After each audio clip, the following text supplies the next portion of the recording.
So, eto na po tayo dito sa ating area. Ito po yung aking mga collection, no, ng mga hindi mo aakalaing may buhay. Pero ito po humahaba siya, no. Ibang klase yung itsura niya. Actually, ito po napakahaba, lampas taon na. Tulad nung ginawa nating design para siyang nagiging buhok o corona. Tapos kakaiba yung pinakahalaman niya, oh. May mga berding dahon. Hello everyone! This is Sir Misunabi ni Dino Park and Eco Garden and welcome back sa ating YouTube channel. And for today's video, ano ba gagawin natin? Random plants na makikita natin dito sa aking collection.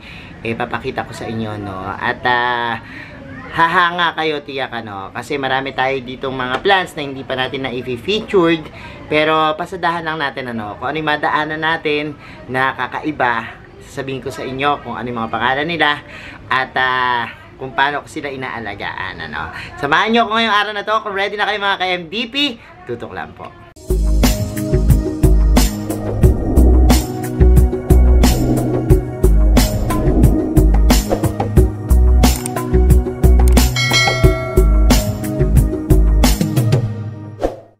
And we're back mga ka-MDP. At ngayon nandito tayo sa ating greenhouse kung saan napakadami kong collection ng mga halaman, no? Especially cactus and succulents dito, no?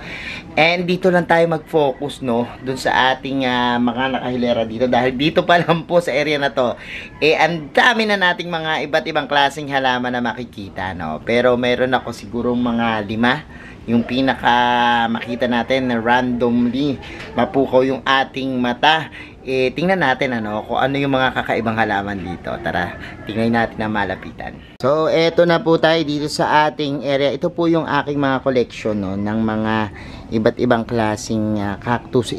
Usually, yung mga nandito nga, itong mga columnar na tinatawag, ano, yung mga lumalaki na patayo, no.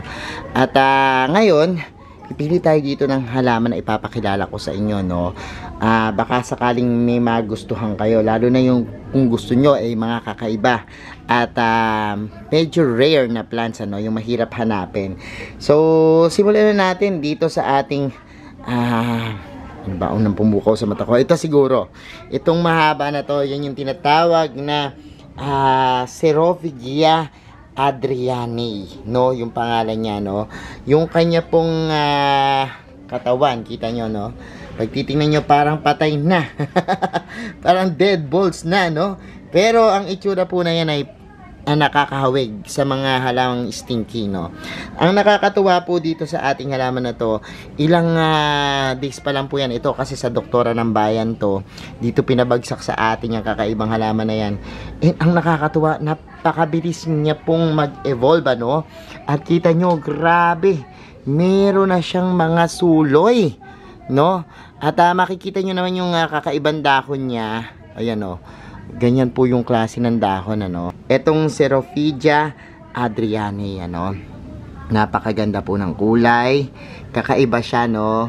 Hindi mo aakalaing may buhay. Pero ito po humahaba siya, no. At talaga nagkakaroon siya ng mga ganyan. Ng mga kakaibang mga babies, ano. Ingatan lang po ito kasi ito pwedeng magkaroon ng scale din paminsan-minsan, aphids. Yun yung kasalukuyang nagiging problema ng mga ganito, no, yung karaniwang nagiging problema nila. Pero kakaiba yung kanilang kutis, parang kakaibang hayop, ano. Skin ng mga reptiles, parang ganun, o kakaibang mga hayop, ano, yung itsura niya. Pero halaman po yan, ano. And isunod natin, ano ba isusunod natin ako? Ito ang Euphorbia na lactea pero ibang klase, no.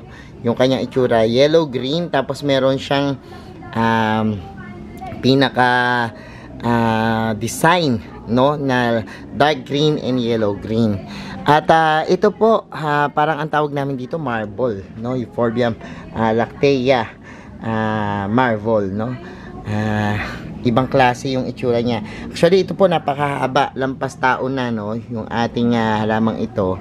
Yan yung collection ko dito sa ating garden. Yan po yung pinakababa niya hanggang dun sa may pinakababa. Humahaba po siya, no. At kakaiba rin po yung itsura niya. May mga konting tinik pero tingnan nyo, oh. May paalon-alon yung gilid niya, no, na yan nagpapaganda sa kanya. Tapos ito yung kanyang straight form.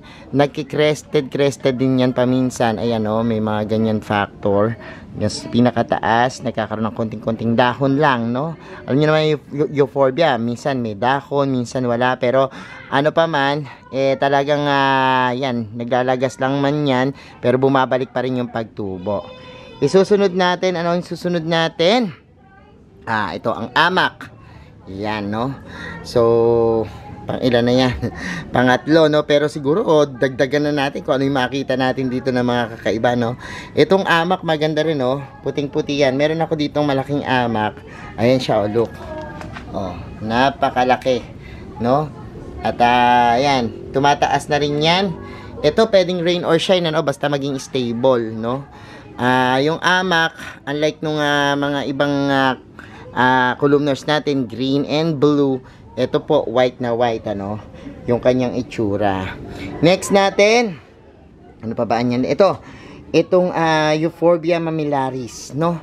Ang ganda nitong Euphorbia mamillaris, no? Talagang kakaiba rin yung itsura niya. Kita nyo, may mga sumusuloy na mga pinaka stem do sa gilid.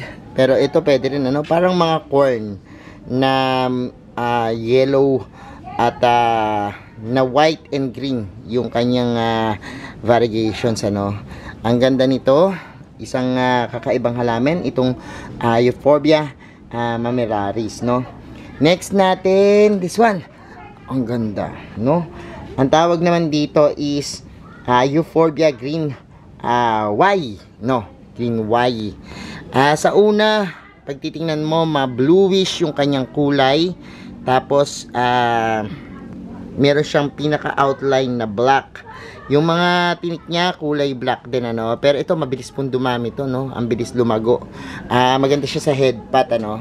Tulad nung ginawa nating design, para siyang nagiging buhok o corona yung itsura, no. Pero papatayo po yung kanyang growth. Yan yung ating Euphorbia green Y, no. And, sunod naman natin. Ito, maganda dito yung nasa dulo, To. Yan. OMG, ang ganda niyan. Ang tawag naman dito is Alua Oja Frosera. Medyo mahirap, ano. Ang ganda niya, parang nagiging puno siya. Tapos kakaiba yung pinakahalaman niya, may mga berding dahon na parang sa ornamentals, no. Tingnan nyo, no. Parang ornamental yung itsura niya, pero kakaiba rin yan. Yan yung mga kakaiba nating halaman dito na talaga namang matutuwa kayo pag tiningnan, kasi parang plastic lang yung itsura niya. Tapos parang yan, napakadaling buhayin ng mga ganitong halaman, ano, at ang daling alagaan. Isunod natin, nako, ito, last na siguro, no. Although marami pa tayo dyan, yung iba dyan, minsan di ko na matandaan nyo pa nga na, yung old man. Ayan, ano, old man. Meron tayong old man, Euphorbia na ghost. Marami pa tayo dito, no. Mga Stapelia, meron din dyan. Mga humahabang cactus, blue boy. Pero ito, isa na to. Kakaiba to. Ito yung tinatawag na Euphorbia abdelkori, no. Kakaiba po yan. Pag mas malapitan nyo makita yung kanyang mga pinaka talagang skin, no. Grabe yung texture, ano. Meron siyang kakaibang design na pang malapitan mo lang makikita, no. At nagiging dahilan para maging iba siya dun sa mga karaniwang mga halaman, ano. Tingnan nyo po, at ito, wala masyadong tinik, ano. Kakaibang cactus. Kaya dun sa mga gusto ng walang ganong tinik, ito, maganda rin po ito, no. Ito sa Doktora Tinto ng Bayan, ang ganda, kakaiba nung kanyang mga pinaka texture, ano. So, ayan, yung ating halaman na binida sa inyo.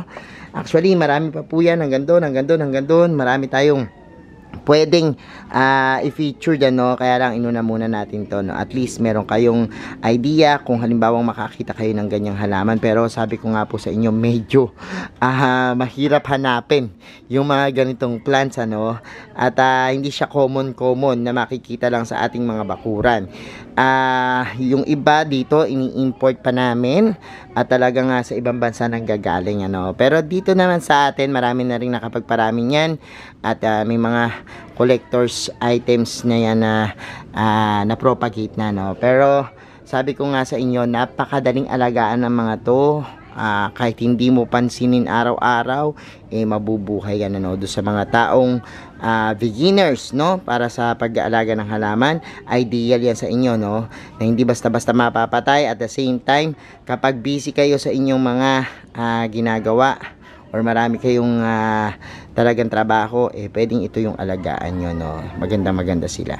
So, ayan mga ka-MD, pinapanood nyo na yung ating video at nakita nyo na yung mga kakaiba at magagandang halaman na random nating napili, ano, at pinakita sa inyo. Salamat po sa lahat na nagla-like, nag-share, nagko-comment sa ating mga video. Sa mga hindi pa po nag-subscribe sa ating YouTube channel, kung bet na bet nyo pigantong usapan, plants and gardening, mag-subscribe na po kayo. Huwag nyo pong kalimutang hit yung notification bell para lagi updated sa aming latest uploads.